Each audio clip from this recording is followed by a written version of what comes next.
Bom dia. Em nome da Folha de São Paulo e do Instituto Escolhas, eu gostaria de agradecer a presença de vocês nesse dia de muita água para a gente falar da disputa pela água e o setor elétrico.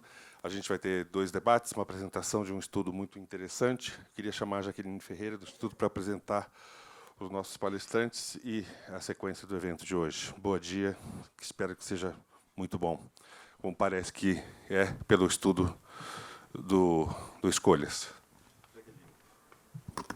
Obrigada. Bom dia a todos, sejam muito bem-vindos. Na verdade, eu vou só falar um pouquinho aqui do trabalho e depois chamar os pesquisadores para estar com a gente. Como vocês viram agora, o Instituto Escolhas completou agora em 2019 4 anos, né? E foram 4 anos de intenso trabalho, enfim, intensa produção de estudos e análises para discutir o desenvolvimento sustentável.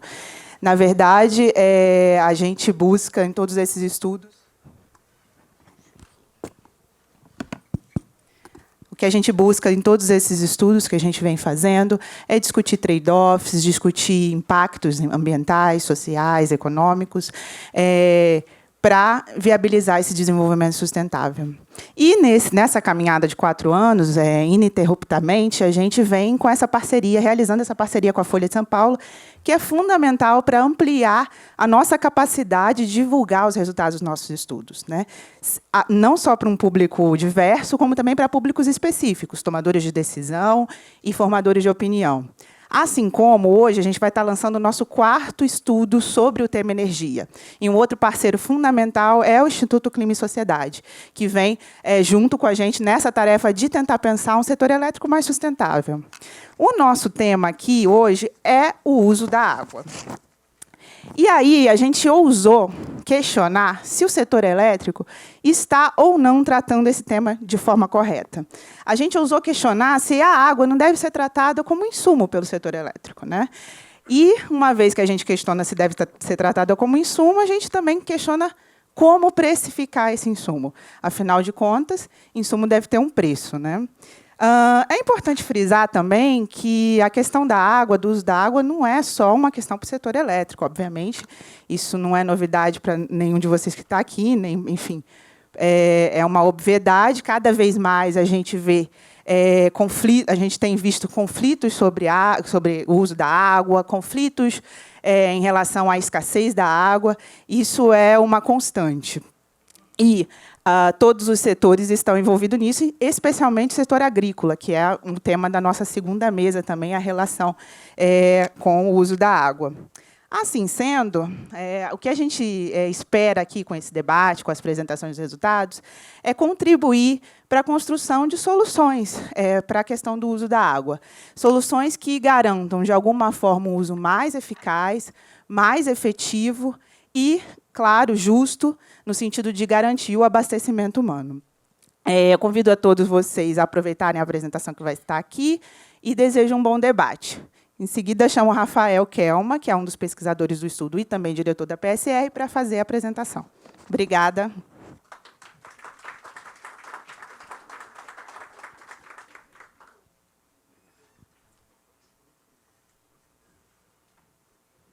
Bom dia a todos. Em nome da PSR, gostaria de agradecer uma vez mais ao Instituto Escolhas pela oportunidade e parceria e falar desse assunto tão importante que é o setor elétrico, como precificar a água no cenário de escassez. O estudo foi conduzido pelo professor Tarcísio Castro e por mim e contou com a colaboração de pesquisadores da COP, o Gerd e a Eveline, do Programa de Planejamento Energético. Então, nós organizamos essa apresentação em 3 partes, objetivos e motivação, do que nós vamos tratar aqui. Vamos trazer também, como colocou a Jaqueline, alguma contribuição na forma de uma metodologia e de estudos de caso. Nós vamos estudar 3 situações que eu acho que vão servir para os debates que vão se dar na sequência. E, por último, vamos tentar fechar a apresentação com algumas conclusões e recomendações. Também vai servir para os nossos debates na sequência. Então, do que tratou esse estudo? Os objetivos dele são, primeiro, analisar a alocação da água entre diversos usos, considerando a disponibilidade nas bacias hidrográficas, e os impactos sobre o setor elétrico, Sistema Interligado Nacional, e apresentar a metodologia de precificação desse recurso, e nós vamos ver algumas situações. Então, vamos analisar casos Sobradinho, Jaguaribe, e também um debate específico sobre Belo Monte. O contexto, é um contexto que todos nós observamos, é que de impactos regionais, principalmente das mudanças climáticas, que devem se acentuar essas disputas ou esse estresse por quem deve ficar com a água, qual o melhor uso da água em cada situação. É um cenário de aumento de demanda hídrica, principalmente irrigação. O Brasil está se tornando um celeiro mundial, isso também não é novidade para ninguém, mas para produzir alimentos, sobretudo em regiões de déficit hídrico, regiões de pouca chuva, é preciso irrigar, e aí você tira a água das bacias para atender esse uso da irrigação. E a intensificação pelo conflito da água, em alguns exemplos recentes, São Francisco, Jaguaribe, no Rio Paraíba do Sul, aqui em São Paulo, nós passamos por essa situação, e estudos recentes têm apontado isso. A gente vê algumas... recentemente, um problema sério na África do Sul, assim, a ponto de quase se tornar crítico a falta de água numa capital de um país, uma cidade importante, e estudos apontando séries de cidades no mundo que têm uma alta vulnerabilidade à água, entre elas São Paulo, aqui nessa lista. Dentro desse contexto, a gente observa também o seguinte: secas nos últimos anos, não no Brasil inteiro, mas se nós olharmos aqui o gráfico à esquerda, 93 a 2012, percebemos, eu vou me dar o trabalho aqui de tentar apontar com o marcador.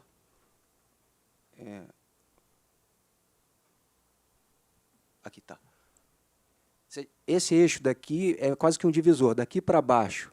Preto quer dizer que está na média, verde está acima da média, e aqui para cima essas cores mais marrom, que depois, mais recentemente, de 13 a 18, vão ficando vermelhas, indicam valores abaixo da média de precipitação. Até metade da precipitação média aqui nesse eixo central do Brasil, no Tocantins, no São Francisco e aqui até em bacias importantes do Sudeste. Então, não é todo o Brasil que está sofrendo com secas, a gente tem no Sul uma tendência de mais água e no Nordeste uma tendência de menos água.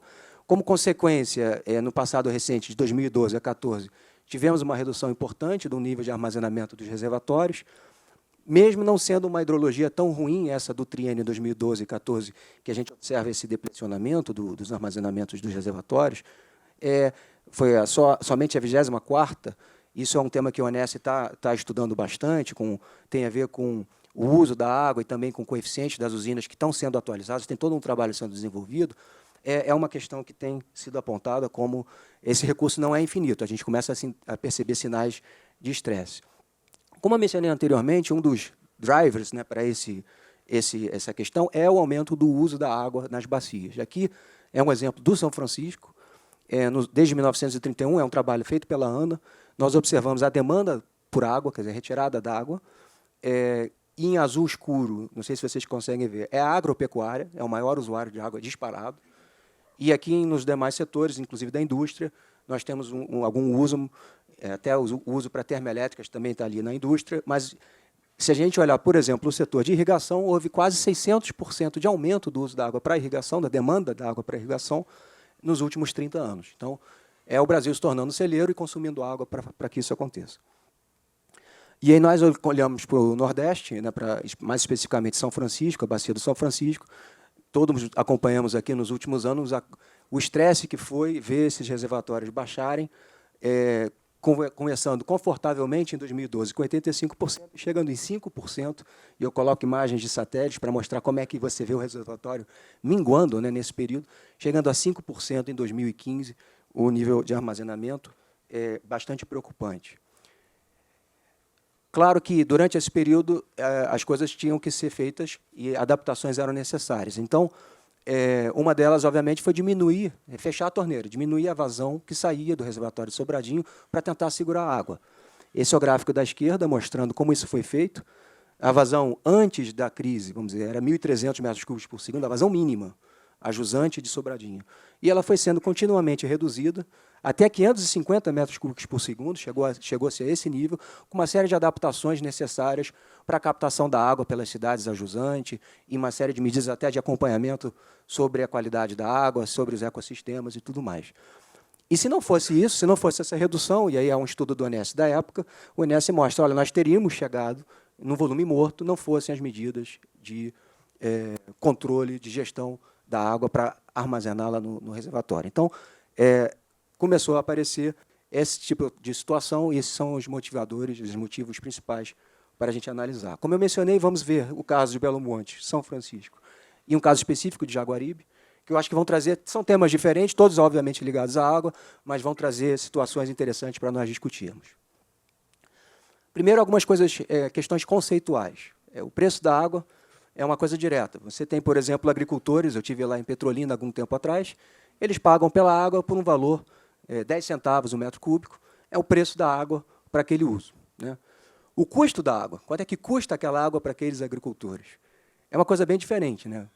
Aqui o governo federal investiu em canais no passado, pode ter tomado empréstimos do Banco Mundial para isso, você tem bombas que talvez tenham sido operadas pelo governo estadual, você tem subsídio para o uso de madrugada. Quer dizer, considerando tudo, é difícil dizer qual é o custo efetivo da água. É muito difícil dizer qual é o custo efetivo da água. Você sabe o preço, mas o custo... Agora, em geral, o custo é menor do que o preço, porque há, obviamente, uma atuação do Estado para aquele setor. E a outra questão agora conceitual é o valor da água, ou o custo de oportunidade da água, que é o que eu gostaria de gastar um pouco mais de tempo. O valor da água. Para quem? Para que usuário, né? Então, suponha, aqui é um exemplo perfeitamente, vamos dizer, conceitual, não tem nenhum tipo de situação aqui para uma bacia específica. Suponha um agricultor A que consuma 10 mil metros cúbicos por ano para cada hectare que ele usa para produzir uvas. Tá? E ele faz 20 mil quilos de uvas com esse hectare. E ele vende a R$5 o quilo. Então, um produto de alto valor. R$5 o quilo vezes 20 mil quilos, são R$100 mil de renda de venda de uvas para 10 mil metros cúbicos que ele consumiu. Portanto, 100 mil sobre 10 mil são R$10 por metro cúbico. É o valor da água para aquele uso, produção de uva. Agora vamos pensar no agricultor B. Ele consome 25 mil metros cúbicos para irrigar arroz. No mesmo hectare, quer dizer, mesma área, ele faz 5 mil quilos de arroz. O arroz ele consegue vender a R$1 o quilo.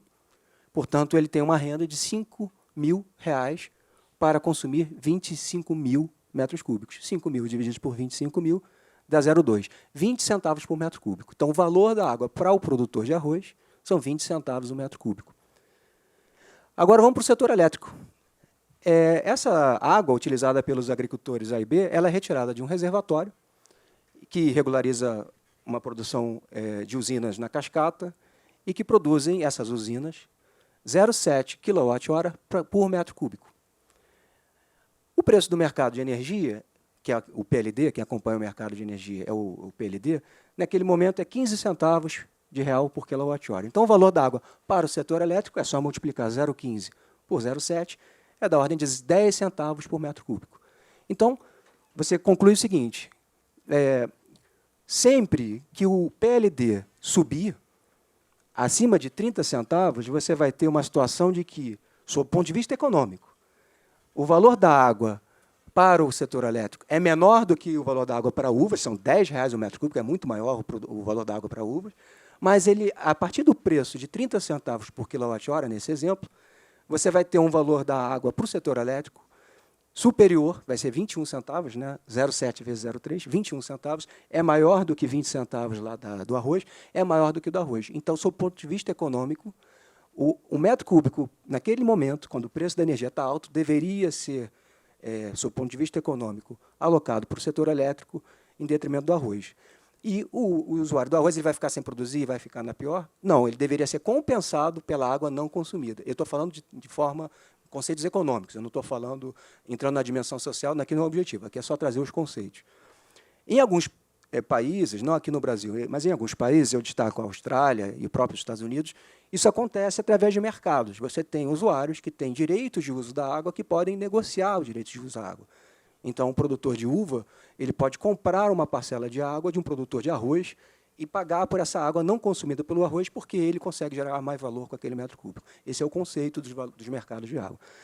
Não é a solução para todos os problemas. Eu tenho acompanhado os mercados da água da Austrália recentemente, com muitos problemas, isso na Austrália, mas é interessante a gente pensar dessa forma econômica. Esse é o objetivo aqui. Aplicando um pouco isso para o setor de agricultura, é um trabalho que os colegas da COP desenvolveram, olharam nos dados da ANA, de demanda de água, e nos dados do IBGE de produção agrícola, valor da produção agrícola, somados por municípios, e somados por bacias, você consegue chegar no final a um valor da água, o custo de oportunidade do setor agrícola, real por metro cúbico do setor agrícola. Como no caso ali que nós desenvolvemos no exemplo da uva e do arroz, mas no nível das bacias e no nível de vários, vamos dizer, com vários cultivos sendo feitos nas bacias, nas subbacias. Nós aplicamos isso para o São Francisco, e foi bem interessante esse trabalho. Eu mesmo fiquei surpreso com os resultados, porque eu não tinha noção, quer dizer, a renda anual da agricultura no São Francisco, no Vale do São Francisco, é de 23,9, 24 bilhões de reais, isso é dados de 2016, 24 bilhões de reais. Quanta água foi consumida na agricultura nesse ano? Está ali, aquela coluna, 8 bilhões de reais. Então, o valor da água médio do São Francisco é da ordem de 24 dividido por 8, R$ 3,00 o metro cúbico. R$ 3,00 o metro cúbico.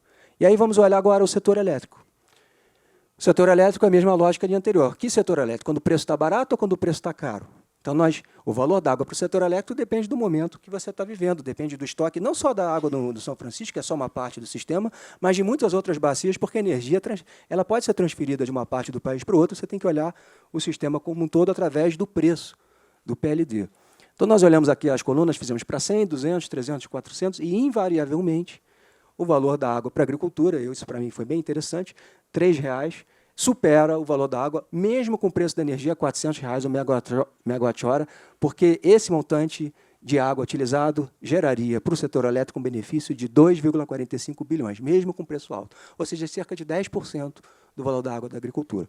A última coluna mostra que, na realidade, esse é um valor médio, existe muita variação nas subbacias e existe variação entre os anos. Em alguns anos tem commodities agrícolas com preços maiores, vão gerar mais mais renda, em anos que vão gerar menos renda, mas, em geral, a conclusão não se altera.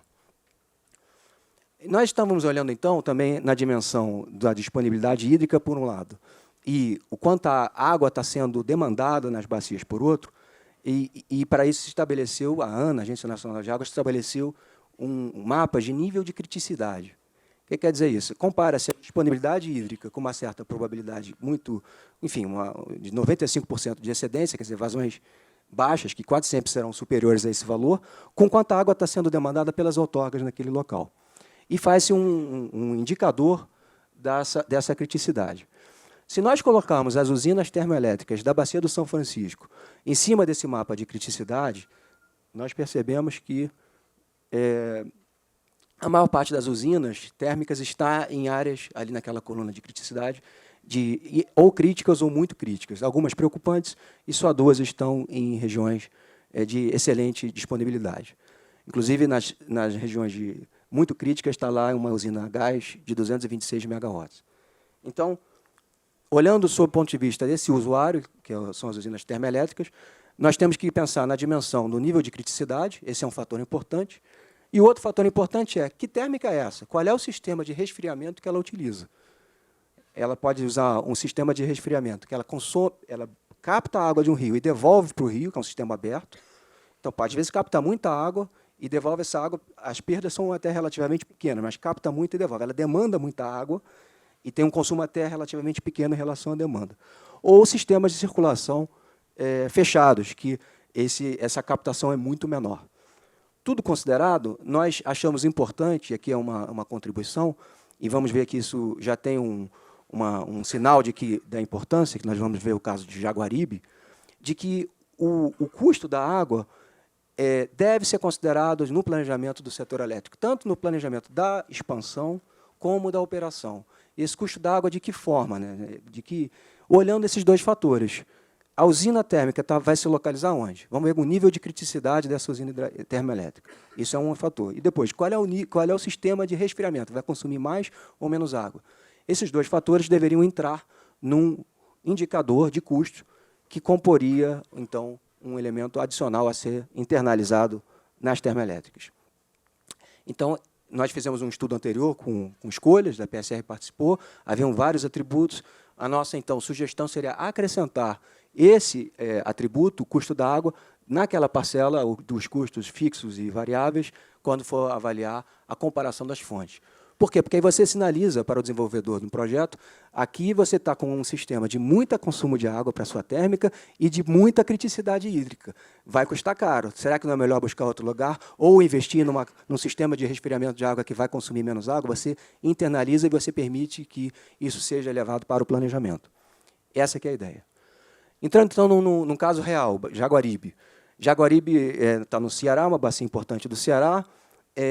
Em 2016, o governo decretou um decreto lá, 32044, uma emergência, e depois estabeleceu um valor de emergência, um encargo de emergência para a água, que impactou as termoelétricas. Inicialmente de R$ 7,21, depois 3,10. Lá na ANEEL, a gente teve acesso a documentos públicos. Esse impacto desse encargo sobre o custo da produção termoelétrica já alcança 148 milhões de reais. Então, nós não estamos falando de valores insignificantes, estamos falando já de 148 milhões. Tudo considerado, a nossa sugestão é precificar a água, tanto para o planejamento, para dar chance dos desenvolvedores se localizarem nas melhores bacias ou com melhores sistemas, como na operação, internalizar isso na forma de custos da água que teriam relação com o quê?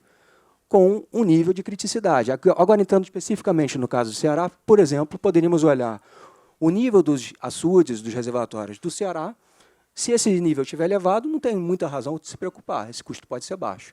Na medida que os reservatórios vão esvaziando, a gente poderia ter uma tabela, isso aqui é mais conceitual, em que chegaríamos a níveis críticos de armazenamento, em que a água começa a ficar escassa e esse custo vai subindo. Mas essa regra do jogo é conhecida. Essa que é a questão. Você daria previsibilidade ao setor e reconheceria os custos incorridos pelo desenvolvedor a priori. Essa é a nossa sugestão.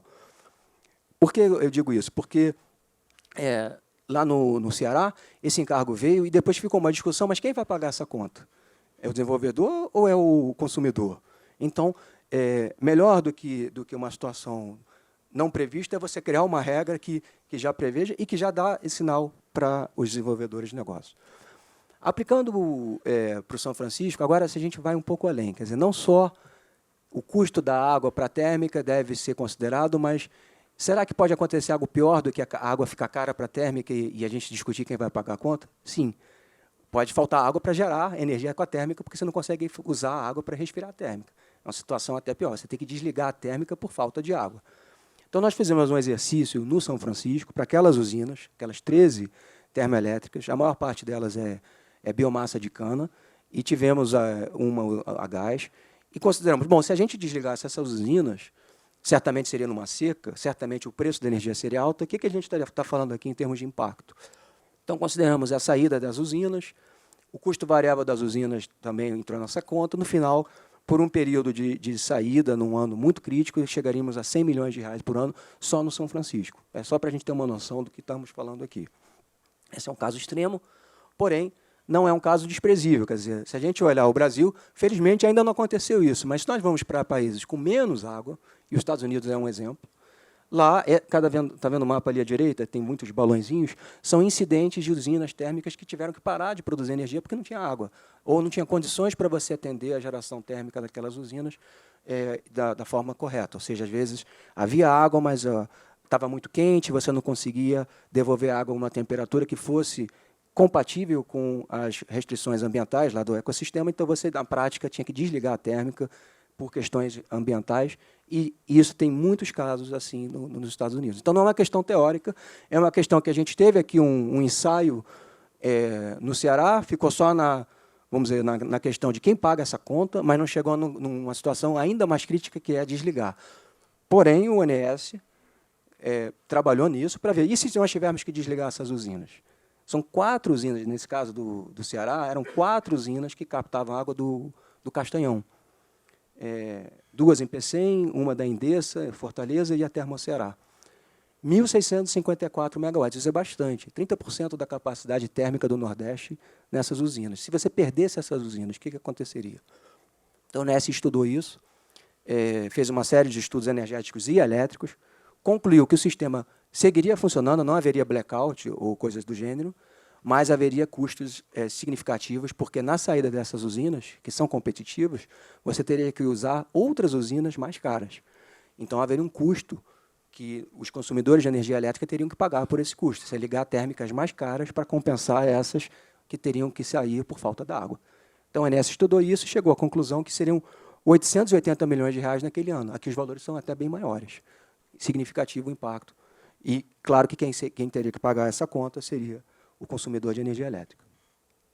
Voltando para a questão do São Francisco, nós também estamos analisando e provocando um pouco a discussão se faz sentido usarmos vazões de dados históricos de 1931, um passado tão remoto.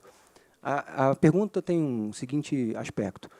Em 1931, não havia muitas medições de vazões. Você tinha medição mais no sul do Brasil, algumas medições em São Paulo e Minas Gerais, mas no norte do Brasil e no Nordeste você tinha menos medições, muito poucas.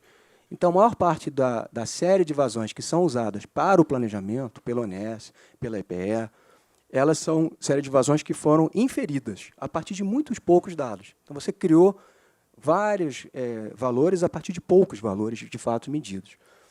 E nós estamos trazendo essa discussão para o setor elétrico. Agora, a gente já tem medições há pelo menos 40, 50 anos em quase todas as bacias. E essas medições, elas indicam redução de vazões em algumas bacias importantes, como São Francisco.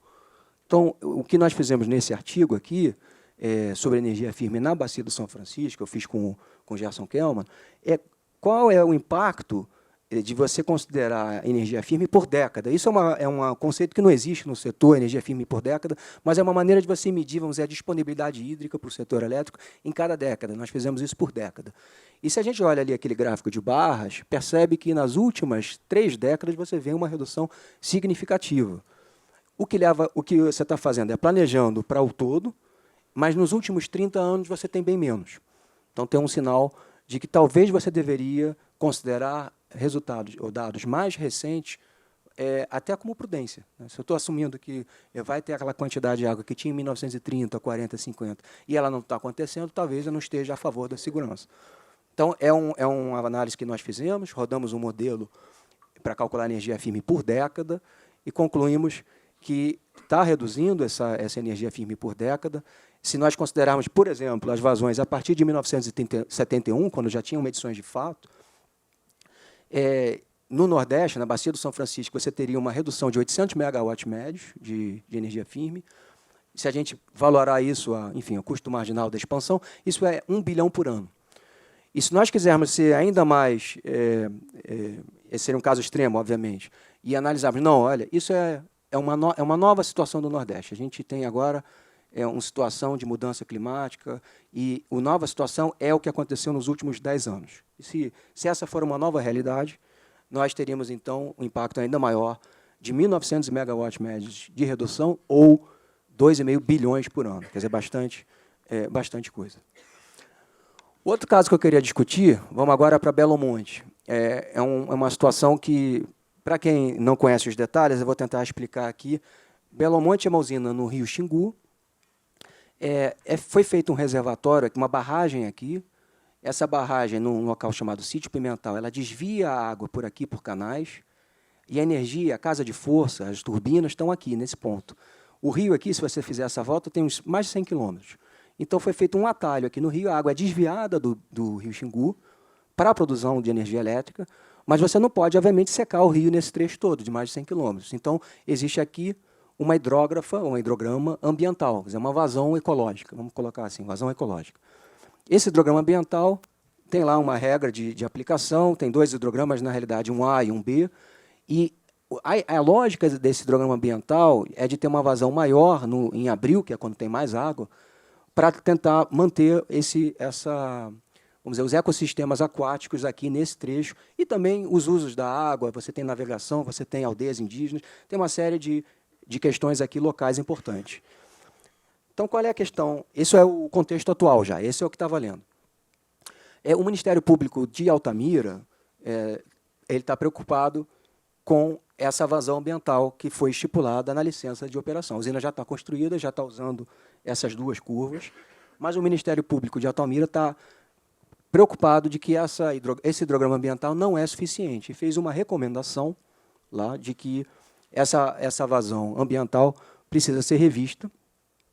E eles admitem que deve ser usado pelo menos o que estava colocado num documento do EIA, do IBAMA, de 15 mil metros cúbicos por segundo. Então, o que está se usando no máximo hoje é manter 8 mil metros cúbicos por segundo aqui, e o Ministério Público, nesse documento, nessa recomendação, fala em 15 mil, e não só num mês, em 3 meses.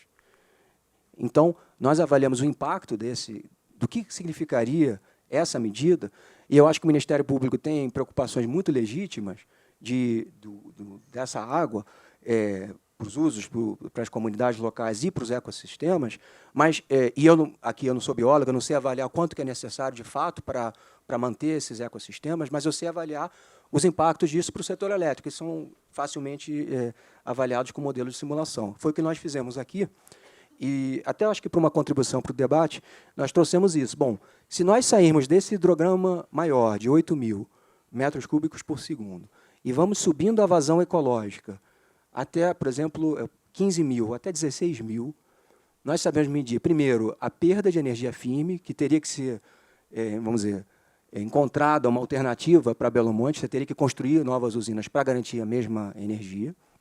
E aqui nesse eixo, o impacto econômico em bilhões de reais por ano. Não sei se vocês conseguem ver daí de trás, mas para 15 mil metros cúbicos por segundo, por 3 meses, que aqui ele fala, não é só 15 mil para um mês, não. É um pulso de 3 meses. O que o Ministério Público está preocupado? Com os ecossistemas aquáticos, que você precisa formar lagoas marginais, onde os peixes, as espécies aquáticas, se reproduzam durante esse período, e que o atual, que está ali em laranja ou azul, esse hidrograma não seria suficiente. Então, ele defende o hidrograma verde ali, 3 meses com 15 mil. Se você vai com esse hidrograma, e a gente pode fazer essa simulação, podemos calcular os impactos econômicos e já chegamos a 2 bilhões de reais ano. Então, o Ministério Público está olhando um lado, e eu acho perfeitamente legítima essa preocupação, mas existe o outro lado que também deve ser colocado na discussão, que é o impacto econômico resultante dessas medidas, e nós chegamos a 2 bilhões por ano, é um valor para a gente também considerar. Para tentar fechar, nós temos algumas conclusões e recomendações, e eu acho que vamos ter muito tema para debate na sequência, né? Primeiro, eu acho que vou começar pelo último assunto.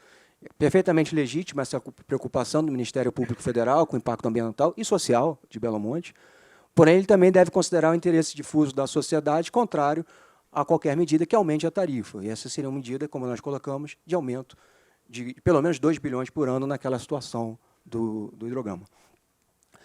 No caso do São Francisco, é preciso avaliar a pertinência de seguir usando a série de vazões históricas no planejamento, ou buscar uma alternativa de colocar só os últimos anos, que a gente tem mais confiança, porque mediu para o planejamento, e são menores, portanto, do lado da prudência, talvez a gente devesse usar esse histórico menor. Ao usar uma série de vazões maior, e aqui eu não vou entrar nos detalhes, e a usina está frustrando a que seria a produção esperada dela consistentemente, isso tem implicações comerciais grandes para o setor elétrico, para os participantes do chamado mecanismo de realocação de energia. Outras usinas hidrelétricas do Sudeste têm impactos econômicos quando o São Francisco está, através das usinas da chefe, gerando menos do que o previsto. Então, a gente coloca... Isso também é uma discussão.